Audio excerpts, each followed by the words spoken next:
Before Ramadan, I got involved in a major sin by having sex with a woman from escort service in Delhi. I don't know how I got involved in this act. I regret it now. Do I have a chance of forgiveness in this month of Ramadan? I cannot sleep or walk or talk to anyone about my condition. I got into zones of darkness. I am from a very religious family. Because of this, I got frustrated. I had no hope left inside me. I am not getting any job. By paying 5,000 rupees to this escort woman now, I can't help myself. I may commit suicide. Please help me out. I would like to tell you, brother, that Allah subhanahu wa ta'ala says in the Quran that He is Rahman or Rahim. He is most merciful and most forgiving. He is most compassionate. And one of His sifat, one of His attributes is He is most compassionate, most loving, and He is also forgiving. And our beloved Prophet ﷺ said that you may do any sin as tall as the mountains, as big as possible, as numerous as possible. If you repent sincerely, inshallah, Allah will forgive your sin.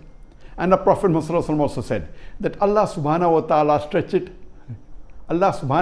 stretches His hand at night, seeking forgiveness from all the human beings who have sinned the full day.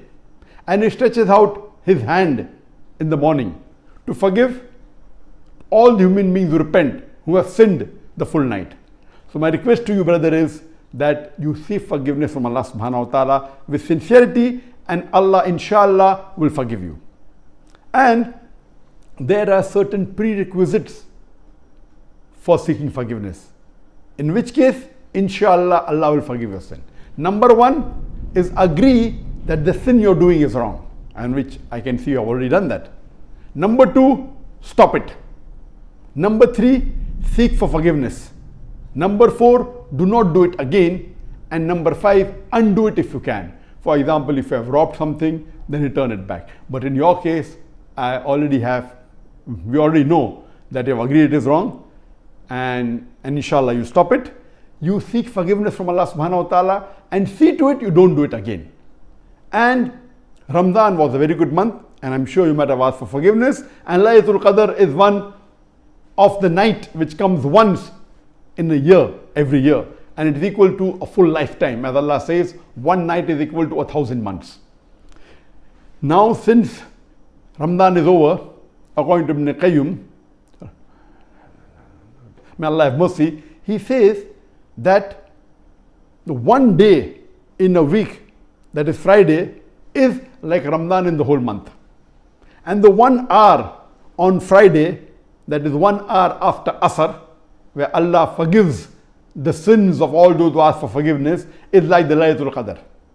So I request you that you see to it that on Friday, 1 hour after Asr, before Maghrib, 1 hour where Allah forgives all the sins, you sincerely seek for forgiveness, as well as every day in Tahajjud. The best time is the last 1/3 of the night, because Allah subhanahu wa ta'ala descends to the lowest heavens and He asks, is there anyone who's there to ask and I will give? Is there anyone asking for forgiveness and I will forgive? So these two times, that is during the Tahajjud Salah in Sujood, during the last 1/3 of the night, as well as 1 hour after Asr on Friday, if you seek forgiveness from Allah subhanahu wa ta'ala sincerely, inshallah Allah will forgive you. And this is the beauty of Islam. And the biggest sin that you do, if you ask for forgiveness, Allah subhanahu wa ta'ala, and if you leave that sin, Allah will give you a reward equal to that big sin. So I pray to Allah subhanahu wa ta'ala, may He forgive your sin, and I pray to it that you stop this act and you never indulge in again in your lifetime.